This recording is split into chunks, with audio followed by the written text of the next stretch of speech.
What's up, guys? Welcome to the Linecheck podcast. It's good to see you all. Today in the studio, I have Philip Pretty of Heritage. How's it going, everybody? Good. How's your day today? So far, so good. Went to laser tag. That was fun. Sick. Yeah. And you have your kids in the studio joining us. All of as them the Rose. Audience. Yep. Shout out. What's up? If you guys don't know, Philip Pretty is the chef of Heritage. It's a 1 Michelin star restaurant in Long Beach and officially the first Michelin star restaurant in Long Beach. Congratulations. Thanks, man. Yeah. It's really cool to get the accolade here. I mean, I grew up in Long Beach, born and raised, and there has never really been like a restaurant of that like level. So it's a big accomplishment for like you and your team and your sister, and being a duo owner is really cool. And I definitely think it's a stepping stone to maybe invite more restaurateurs to, do stuff like you guys. Yeah, I think that it's definitely going to open up some doors for everybody, and it kind of like gives everybody an idea of what the landscape is. And, besides that, we got the green clover this year too, which was something that Lauren was really passionate about.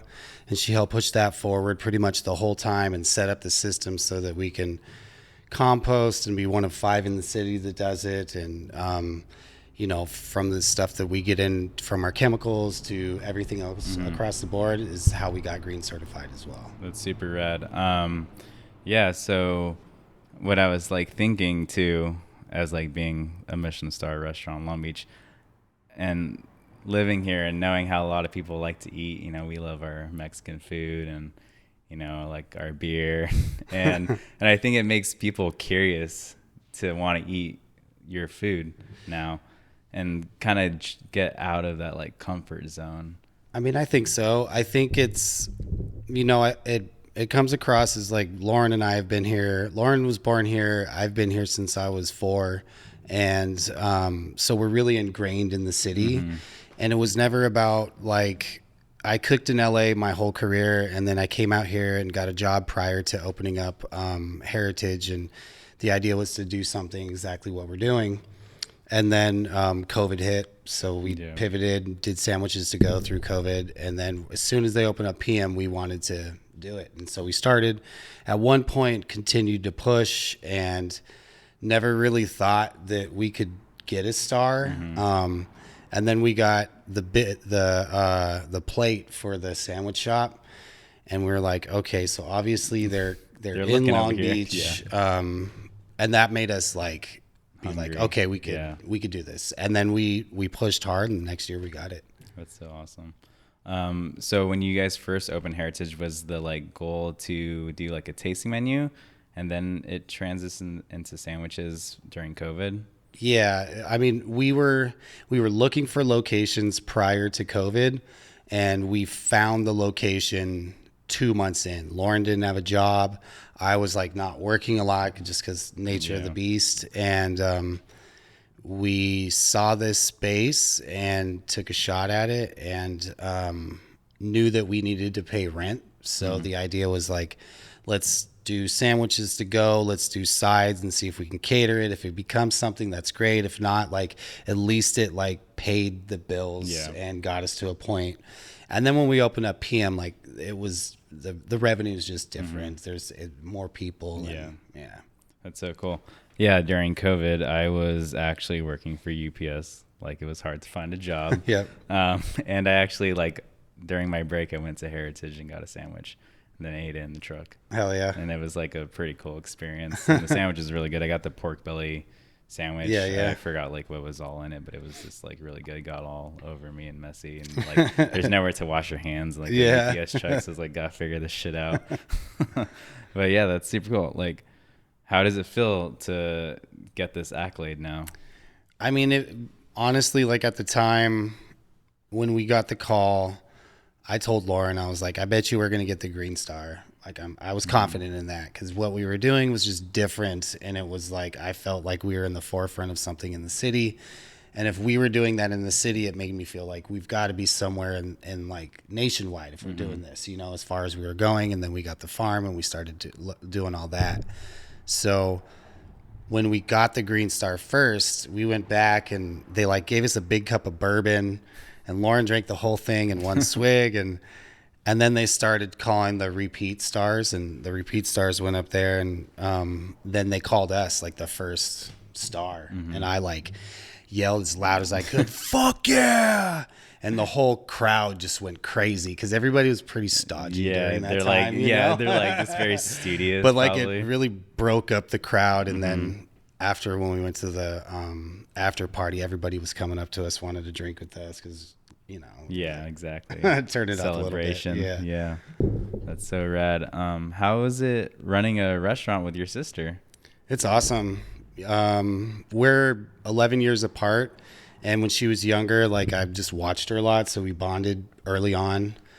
And then I got her first job at this place called Pizzeria Ortica, which was a restaurant that was opened by this chef named David Myers, and he partnered with Zach and Steve Pollock.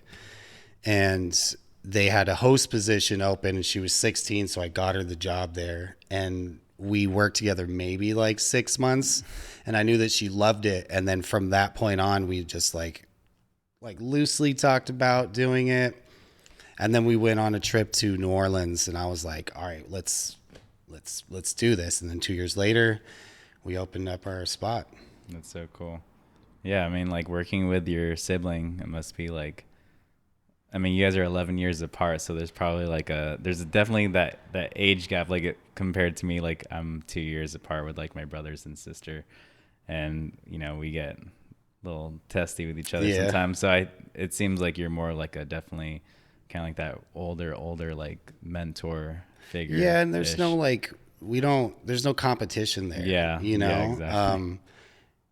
She's been in the industry 2.5 years less than me, so I respect her as far as she's done and like what she's done and the places she's worked at. So first and foremost, that was it. Like I knew that she had the good experience that she needed. She just hadn't run that role yet, and nobody's really run a restaurant until you open it. Yes. Yeah. That's how I feel too. Like I want to open a restaurant one day, and I definitely won't know what it's like until I do it, but I definitely want to do it one day, and I know it's going to be hard.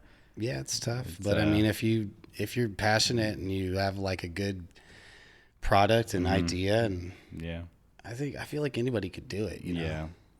And also having money. Yeah. I always think about that. I was like, why can't I just have the money to just do what I want to do sometimes? We opened up Heritage with $65,000. The day we opened, we had $1,200 in the bank. Wow. Like that was wild, and we're like, okay, how are we going to pay our staff? How are we going to pay bills? And it just slowly got bigger. But yeah, like, so I think that you could do it on a budget. It's just definitely a lot scarier. Yeah. For all you guys that want to open restaurants, it's not an easy job. No. People do it because they're passionate and they love what they do. So definitely appreciate that. Yeah, and like doing it with the family's great. We're closed Sunday, Mondays, so I could be with the girls, and so Lauren could be with the family. And we have one team, and we close down a week a year, so everybody gets the break together, and it's during Christmas time and New Year's Eve, so we're not open during that time, and it's nice. Yeah, that's really nice. Sundays and Mondays are the best days off. Yeah, because you get the end of the weekenders. And then you get the day where everyone's at work and you can do all your errands, and the car wash is not busy, or the gas stations aren't busy. You can get all your errands done like half time, like everybody else. So awesome. I don't have those days off anymore. I miss it though. I got Saturday, Sunday. I know you guys are all going to talk shit on me for having Saturday, Sunday on off. Sundays, right? Yeah, I'm here on Sundays. Yeah. So let's talk about your cooking history. When did you start cooking, or like why did you decide to start cooking? When I was younger, we used to throw barbecues at my friend's house, and I knew my way around the kitchen because cooking for Lauren when I would watch her, and then that became like, oh, let me cook a chicken, let me sear a steak, and like see if I could do it. And I knew that I could at least put it in the pan, or I could at least grill it. And I knew what it looked like when it was cooked on the inside. I just didn't know how to get there. Yeah. And then those barbecues turned into like dinners, and then dinners turned into like dinner parties. And then one day I just on a whim went to school, and yeah. And then from there, I worked at Providence right out of school for just over a year. That was tough. And then went to Sona, which was another Michelin star restaurant. And then from there went to Pizzeria Ortica and just helped them for like 6 months. That was almost like an in-between spot because they transferred me down there to help with the pasta station. And I just showed interest in wanting to learn how to make pasta, you know. And then went to Venice Beach, and that was my first sous chef job at this place called Joe's. It was like a French bistro. It had a star as well. And then went to Gordon Ramsay as the executive chef there, and then down to Long Beach. Nice. What did you? Oh, yeah, you opened restoration. No, I was there at year 2, worked there till right before COVID, and then went to do Heritage. Got it. Yeah, I went to the second iteration of when you were when there. after the fire. Yeah, exactly. Yeah, the food was really good. I remember the sweetbreads. Oh, the Nashville sweetbreads. Yeah. Did you go with Melly? I did. You did. Yeah, long time ago. Yeah. I don't even remember what year that was. I think it was like 2019. Okay, that doesn't seem that long ago. No, it doesn't. But it does. COVID like blurred that line, you know. Yeah, I was like, I don't remember. So like, what's a normal day like for you when you guys are open? Like, how's your day start? Depending on the week, but like on a busy day, I will wake up. Like on a Wednesday, I wake up, drop the girls off at school, go to the Santa Monica Farmers Market, come back, drop it off, then go to our farm, pick garnishes, do anything that I need to do there to set us up for. We do weddings and events there. And then come back to the restaurant, meet with my sous chef, my AM sous chef and my PM sous chef simultaneously, but about different things. And then go into like anything creative that I'm working for on the menu. We only have 6 items, so we like to rotate them as much as we can. And then service starts. Oh, right before service, we always cook family meal at 4:30. Sit down together as a team, eat, chat, and then we do lineup, and then service starts. And then after service, break down again with everybody, talk about what we need to do the next day, and then go home, get home at like 10:15, and I drop them off school at 8. So that's it's a long day. Yeah, it's a long day. Yeah. Which farmer's market do you usually go to?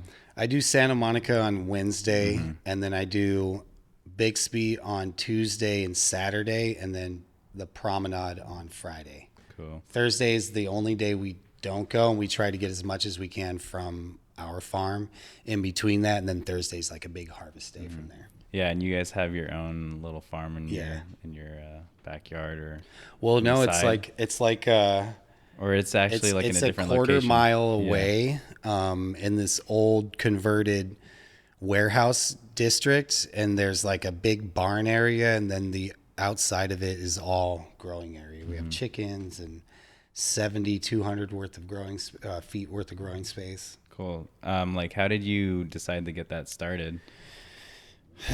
So that was like another kind of like we launched dinner. Dinner was going well. We had catering people asking us to do catering, and we needed a bigger location because they were like, we want to do weddings, but I didn't want to go to like some library and cook off of a coil stove every time. Yeah.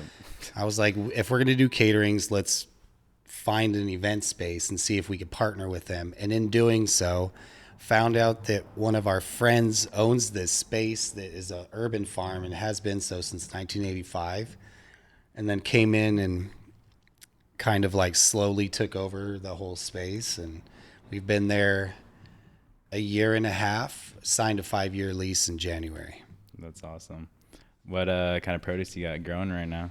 We're in the in-between, but we're doing beets, honey nut squash, passion fruit, pomegranates, cauliflower, all our herbs, so like mint, basil, cilantro, parsley, thyme, rosemary, and then we have like 100-year-old cave beans, fennel.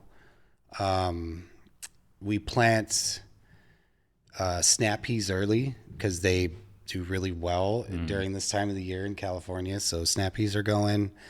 And then on the other side, we have a loquat tree, a Brazilian cherry tree, a lychee tree, and we just Wow. yeah. That's a lot. We have a fig tree too. Nice. Wow. How are the figs coming out right now? Awesome. Like Yeah. this is the first year that we got fruit, and they Uh-huh. were incredible. Damn. I don't know if it's that when you do it on a smaller scale and the fact that it's been a farm since 1985 and the soil's really rich. Yeah. But everything we grow is incredible, like absolutely incredible. And we're not like planning it. Oh, and we're successful. Yeah, The yeah. first year sucked. Like we messed up so much stuff. And then the second year we got good crops and we were like, okay. And then in the second year we were able to hire a full-time farmer who, her name's Kiera. Shout out Kiera. She,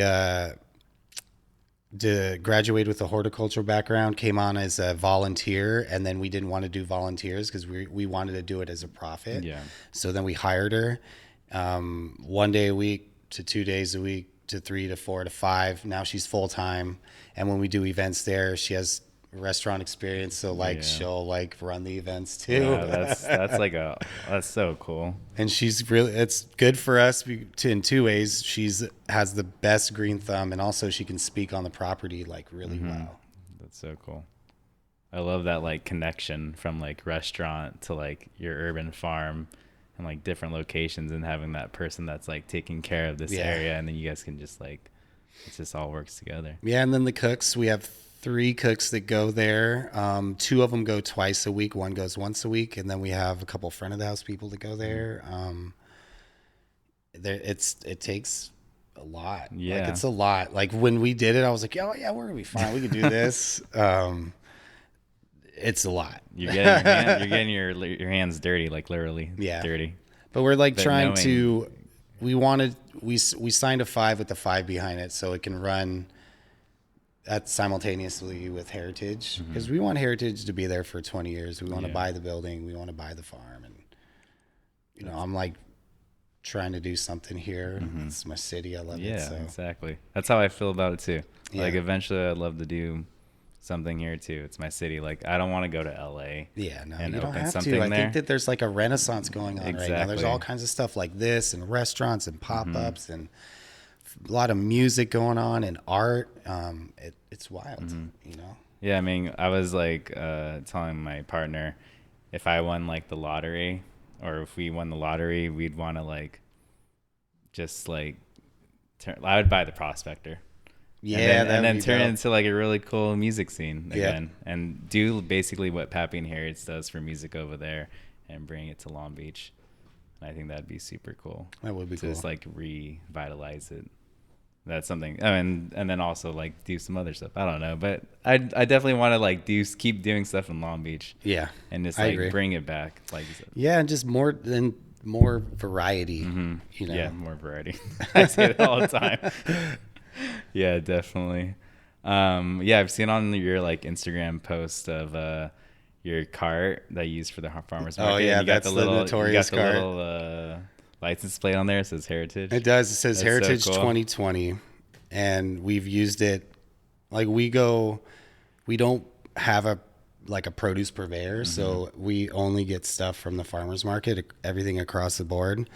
And so that little guy's been to Been all through the it all, markets, and now it's kind of sad because I need to retire it, because I'll be like 6 high, Yeah. and I always go solo, and I'll turn the corner and it's just That wheel it's like squirrely, go. you know, and it doesn't fold right, and Yeah. the girls sit in the car, and it's the cart handle is coming through the back seat, so you can, it's ridiculous. Yeah. Yeah, everyone's got like really cool carts at the farmers market. You're like, damn, look at that one's got like off-road wheels or something like that. You're like, I want one of those. Yeah. It's so cool. So after the Star, where do you see yourself going? And Heritage.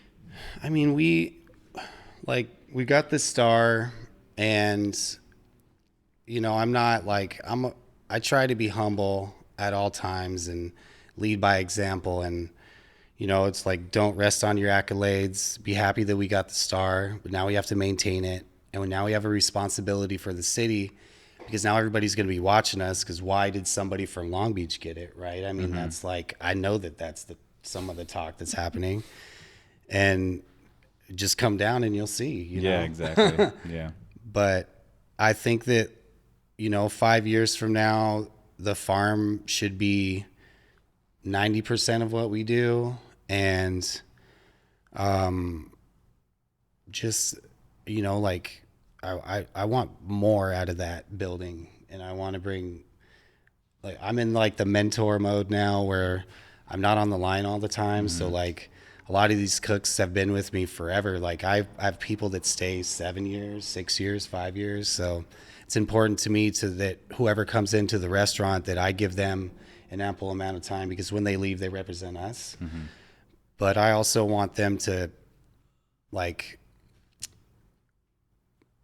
really embrace our culture, because we're not like it used to be at all. And like, yes please, thank you, like everybody treats each other with respect. Nobody works overtime. Sometimes we get it, especially like through trying to figure out, nobody works 6 days. People get the full week off. We pay everybody extremely well. Everybody makes over, it doesn't matter, I'm not going to put everybody on blast, but they get paid better than the majority of cooks that I know in LA. So it's just continuing to build that culture and become like a staple in the community. And we're doing a lot of stuff for philanthropy, and that's like a big part of my heart, raising money for the Miller's Children's Cancer Society. We just did Alex's Lemonade at the farm, and we're doing this big event at the end of October, or at the end of this month, to trying to raise more money. So just like stuff like that, and like not using the pedestal to like go beyond the news. Like I'd rather just support something like this, and like everybody's looking at us, but we're not. Our goal is to like have everybody look at us in a way that like, let's curve it towards here. Like, look at what's going on here. Like, why can't we help that? Or like, why isn't there more? We can get into politics in the city, but like, it's hard to open a restaurant. It's very hard. It shouldn't be this hard. You can go anywhere else in the United States and open up a restaurant like tomorrow. Yeah. It's impossible. And just how do we fix that? We're There's built so on many small holes. businesses. Like, why is it so hard? Why is it hard to succeed if we're set up to fail Yeah. immediately? Yeah. I mean, the thing I think about Heritage and what you've been telling me is that you guys are intentional with what you do, and everything Always. is very intentional.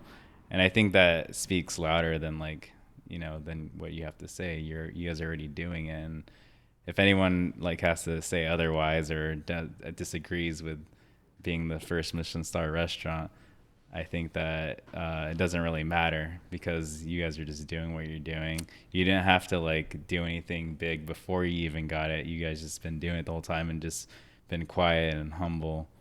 And now people are like seeing it. So I think that it's going to reciprocate, and then everyone else can just kind of like just accept it. You know what I mean? Yeah, I think so. And we definitely did it our way, and we didn't like, if we were going to gain a star, because that obviously was on our mind, we wanted to do it the way we wanted to do it, because I didn't want to push a certain way and then maybe get the star and then be in this over here when I wanted to be here. Like I feel good with where we're at. I'm glad that we didn't go in a direction of like the uber ultra fine dining, and like we just stuck with what we wanted. Some of the restaurants that inspire me do exactly that, and they're successful. And I felt like they kind of pushed me in a direction of like where we are now. And the fact that it worked out for us, now we're pushing harder that direction. That's awesome. So how does it feel to represent Long Beach now? I mean, great. I've always represented Long Yeah. Beach, but I mean, you're wearing an LB hat in port. Yeah, great. It's awesome. That to me was like one of the biggest things. Like obviously we wanted to win it, but like that bringing it home to the city was massive. And like the support we got and like the outpouring of like, you know, congratulations, like you guys deserved it, or like I'm so stoked that it happened in the city, like only new star in LA. It was like, you know, and then you get the opposite side of that, and none of that bothers me. You know, I didn't do it for anybody else but Yeah, the people exactly. that we work with, you You know. did it for your team, your Yeah. family. And Yeah. that to me was that's one of the best parts, coming back to the restaurant and the like the just they were so happy, and that it was infectious, and there was like a vibe like constantly still till now, like people are, it's just like the culture is incredible. That's so cool. Yeah. Dang, can I work there? Let me It know. sounds fun. um, Zarek laughing. Zarek's looking for a job too. I'm just kidding. So I have some fun questions. If you can only eat one sandwich for the rest of your life, what kind of sandwich would it be? Any kind of sandwich. Man, I mean, It's kind of funny that I I'm asking don't that since I you guys don't had sandwiches like, at yeah. Heritage. I'm not like I don't eat like I cook. Oh, neither do I. Yeah. I But feel like any chef that eats like they cook are like the psychopaths. yeah. I like, I really like a banh mi, like a solid banh mi, Nice. you know, preferably chicken. I know that's not the one, Yeah. but like that is just like, but anyone across the board. Yeah, Any banh mi. place specific over here? My sous chef Patrick makes banh mi's that are really good. I can't remember it's a grocery store. Yeah, I can't remember the name of it. Yeah. I just had a banh mi like 2 days ago before I went to work. It was They're great. It was Long Beach Pho on Magnolia Okay, and Willow, yeah. and they're like $5, just easy. Yeah. I got chicken too, so I'm not gonna judge you on that. Yeah. I got chicken because I was like trying to be a little healthy. You know, Yeah, and you still got all the flavor. Let's get some chicken today. It was delicious. It's like thigh, juicy. You know. Yeah. Can't complain. Can't complain. Yeah, exactly. I got super spicy jalapenos though. Yeah, so I was like, I don't know if these ones would be spicy today, but these ones were spicy. I was like, it's probably bad because it's gonna be Friday night service. I'm like, I don't know what's gonna happen to me. So usually at the end of our segment, we like to ask your favorite in the weed story. Okay. It can either be your like latest one or like your all time favorite in the weed story. So, all-time favorite in the weed story. I was in my first week at Restoration, and there was an owner, Dana, and her husband Rob. They were the owners, and they were like, take Halloween off, go be with the kids. And so I take Halloween off, go be with the kids, and we're trick or treating, and I get a phone call. Right? They're like, you should come back to the restaurant. It's a bit of a disaster. I'm going to give a backstory to this. So this is the phone call that I get, and I'm like, I'm in the middle of trick or treating, you know, like you need to give me like minimum 35, 40 minutes till I can be there, you know? They're like, okay. And then that was Dana. And then I get a call back from Rob. He goes, if you can get here anytime sooner, that would be awesome. And I'm like, all right, bet. So I hang up the phone. Prior to that, they do this, like, they're like, hey, can you write like a Southern menu that we can do numbers on for Halloween? And I'm like, sure. So I like grits with like wild mushrooms and gravy on top, and like roasted corn on the cob, whatever. And there was like a fish dish, meat dish. And then she goes, sweet, I'm going to run this tomorrow. And I was like, what's the promotion? She goes, it's an all you can eat promotion. We weren't busy last year. And I'm like, well, did you do all you can eat? Because that's like the worst thing. I think you're going to be busy. She goes, I don't know. We might sell like half of the prep, but you should prep for like maybe 75. Like 300 people showed up. Wow. So I get to the restaurant. The dish pit is probably 12 feet long on the floor, like stacked, like one of those pictures you see in a meme thing. Oh, yeah. That's what it looked like. 2 cooks left that night. My sous chef put in his notice. Shit. This is all from one service On Halloween. on Halloween. And so like I like gather my focus. I Wait, first, put were an you in apron on. costume? No, I wasn't. Okay, that'd be... Gather my focus, put on an apron, look at the tickets, and just start putting 2 tickets at a time. And it took us like 2.5 hours, but we finished it. And by the end of it, like I gained some trust from people because I was like, we're just going to do it 2 at a time, 2 at a time, 2 at a time. And we did. And we pushed it through and then went back, finished the dishes with the team. Sous chef didn't put in his notice. 2 cooks that supposedly quit ended up coming back the next day. Hey, I heard what happened, man. That's pretty cool. I was like, yeah, you left us, you know, like, Thank you. but yeah, you can have your job back because we can't hire 2 people. Yeah, right we now, don't have you know? anybody else. So that was it. That was like wild. There's a lot of stuff I can't really say on camera that happened in between that, but nuts. Yeah, I've kind of been through that too, where people like quit and then there's like, oh, I actually had to go to the bathroom, and they came back.